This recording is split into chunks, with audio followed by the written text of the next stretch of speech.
Do you ever start to say something in English and then suddenly stop because you're trying to translate from your own language first? Oh, I know that feeling. Your brain is working so hard, and by the time you find the words, the moment is already gone. Yes, and it happens to so many learners.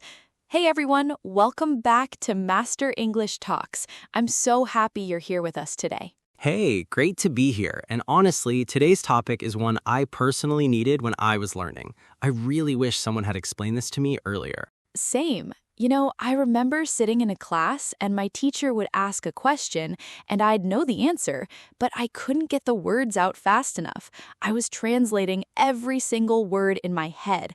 It was exhausting. That's such a common experience. And today, we're going to talk about something that will completely change the way you learn English, thinking directly in English, not translating from your native language. By the end of this episode, you're going to understand why translating slows you down, how to start thinking in English step by step, and what small daily habits actually make this happen. Real fluency comes from this. That's the truth. We want to hear from you right now. Tell us in the comments, do you still translate in your head when you speak or write in English? Type "Yes, I do" or "Sometimes" below. We read every single comment. And if this kind of content helps you, please like this video and subscribe to Master English Talks.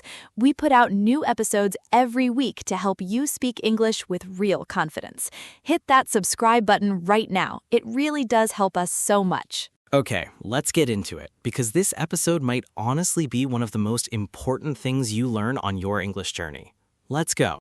All right, let's start with the big question. Why does translating slow you down? Because for a lot of learners, translating feels helpful. It feels like you're being careful, right? Exactly. And in the beginning, it makes sense. When you first learn a language, your brain has no English words stored yet, so it goes to your native language and borrows words. That's actually normal for beginners. But here's the problem. When you keep translating, even as you get better, your brain never builds a direct connection between the idea and the English word. You always need your native language in the middle. Think of it like this. Imagine every time you wanted to say, "I'm hungry," your brain had to run through 4 steps. Step 1, feel hungry. Step 2, think the word in your language.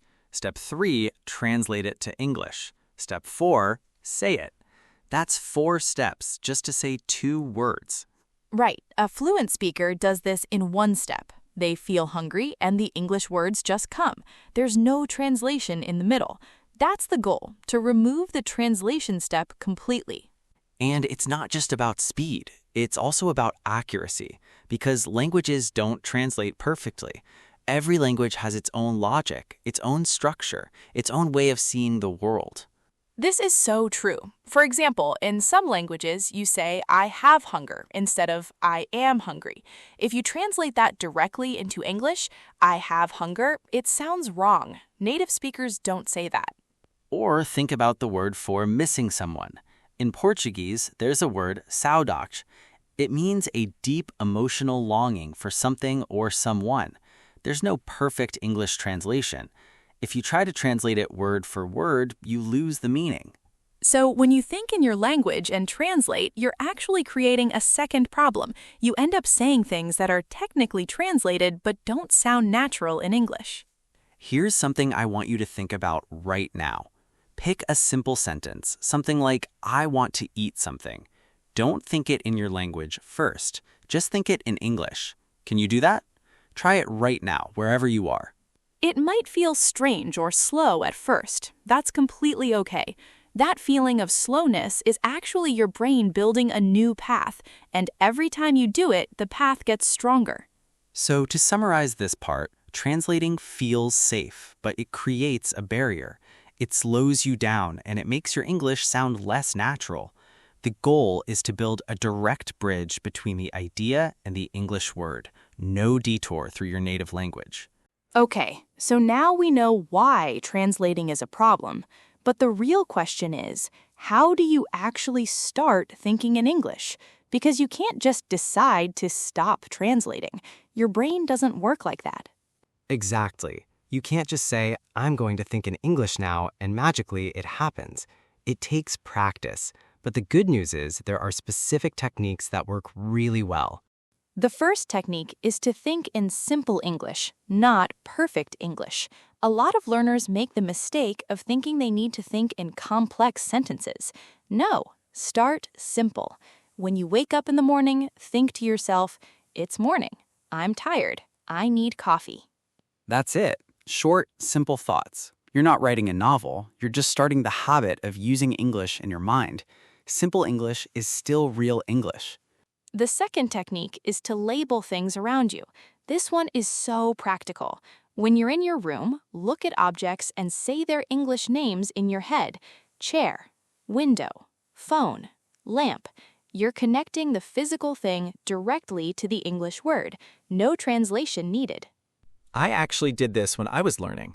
I would walk around the kitchen and just think fridge, kettle, plate, fork. After a few weeks, when I needed those words in a conversation, they came out immediately. No searching, no translating. The third technique is to narrate your actions. This is like being the host of your own reality show. As you do things, describe them in English in your head. I'm opening the door. I'm walking to the kitchen. I'm making breakfast. It sounds a little funny, but it works so well.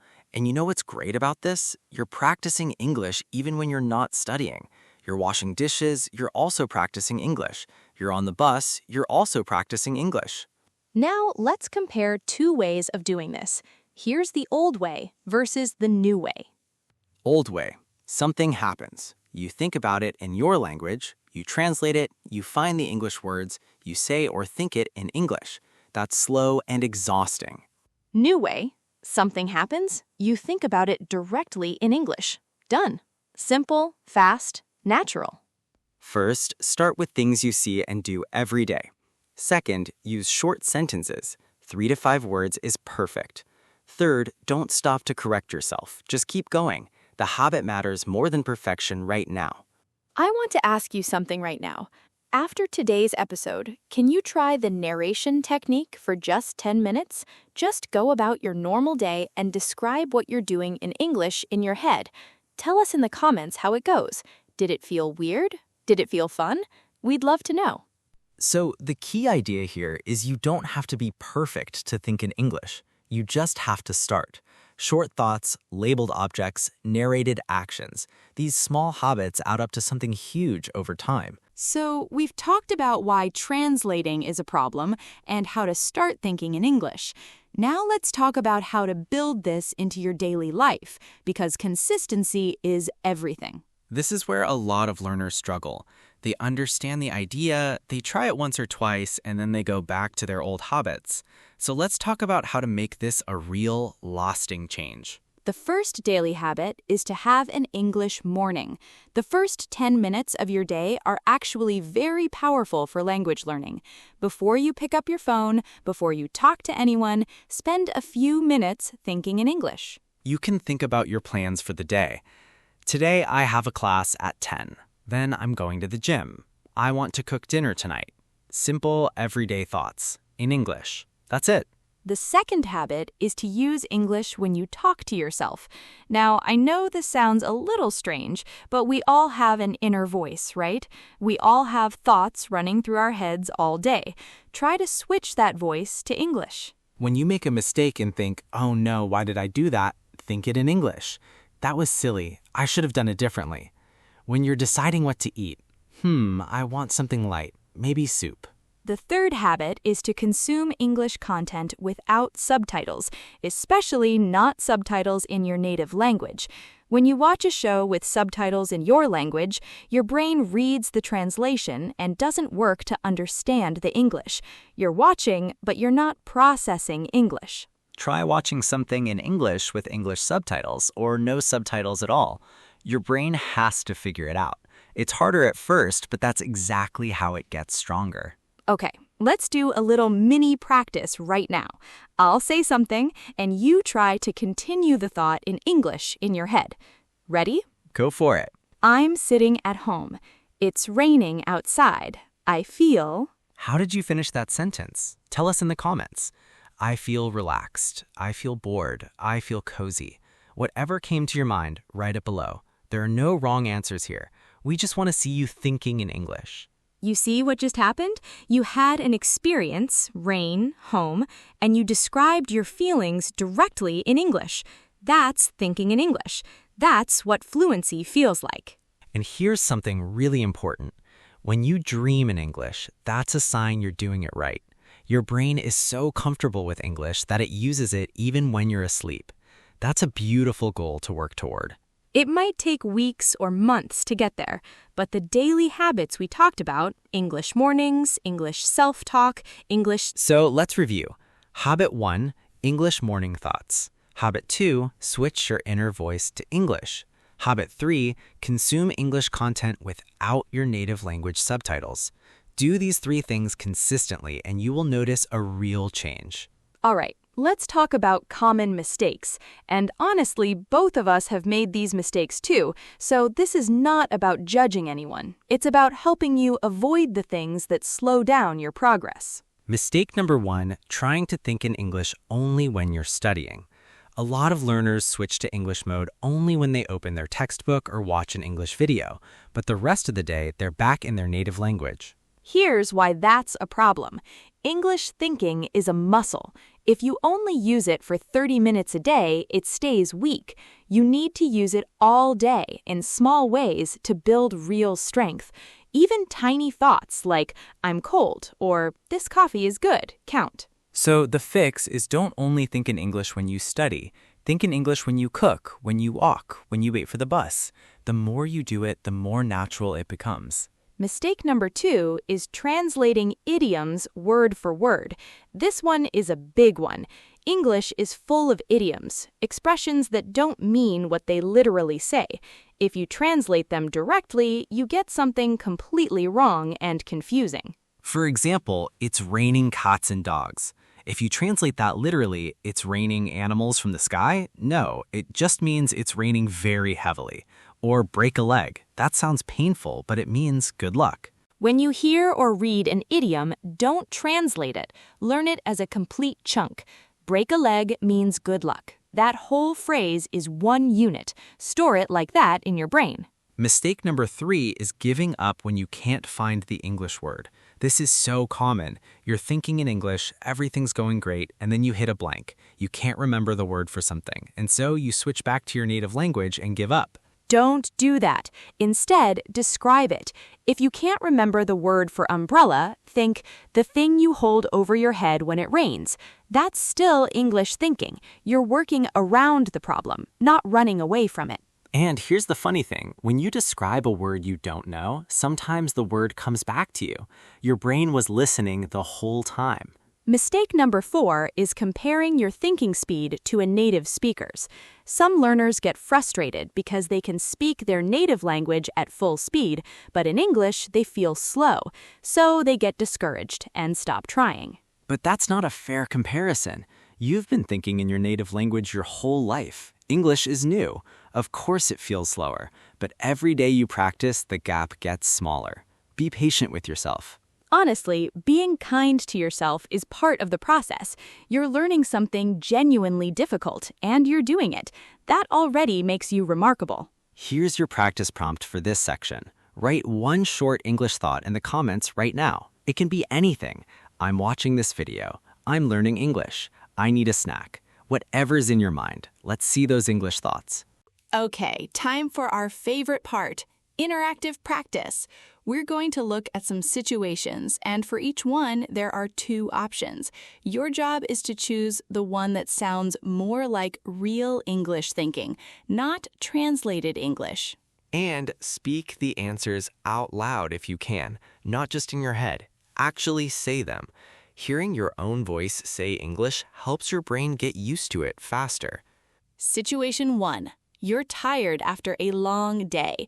Which sounds more natural? Option A, I have much tiredness in my body right now.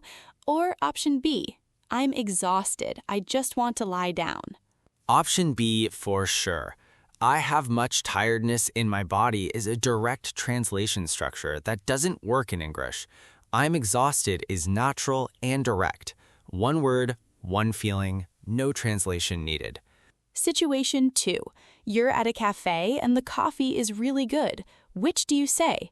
Option A, this coffee is very delicious to my taste, or option B, oh wow, this coffee is amazing. Option B. Native speakers don't usually say delicious to my taste. You just say this is amazing or this is so good. Short, real, natural. Situation 3. Your friend asks how your weekend was. Which is better? Option A, my weekend was passed in a good manner with my family members. Or option B, it was great. I spent time with my family. We had so much fun. Option B without a doubt. The first one sounds like a formal report, not a conversation.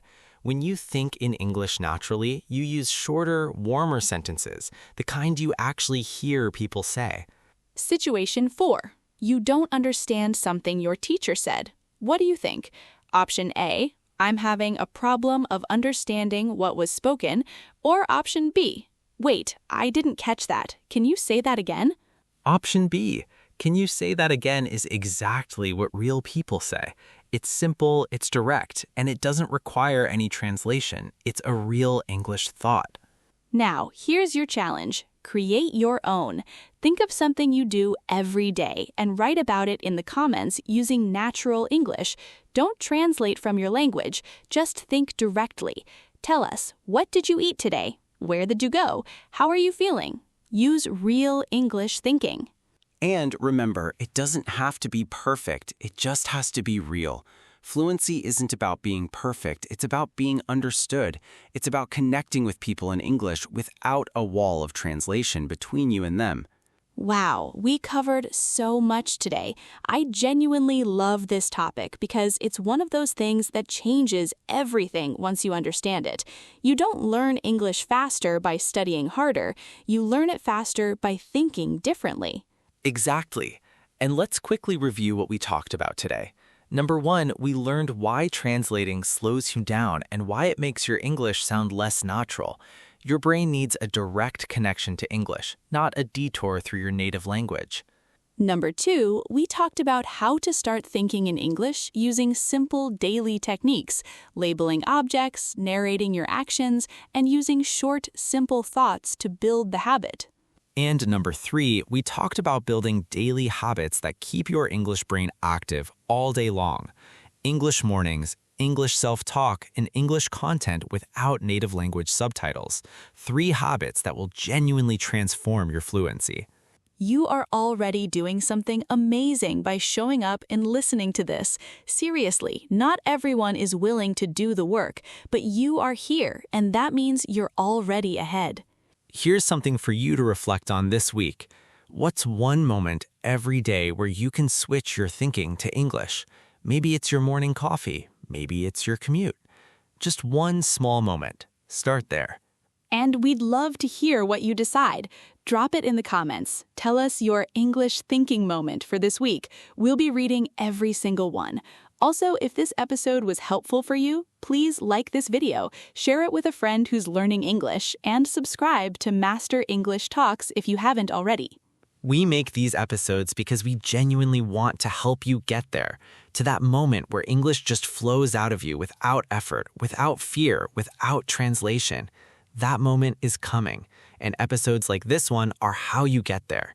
We believe in you. We really do. Now go practice. Think in English and let us know how it goes. Thanks so much for spending this time with us today. You're part of the Master English Talks family now, and we're so glad you're here. Keep going, keep practicing, and we'll see you next time.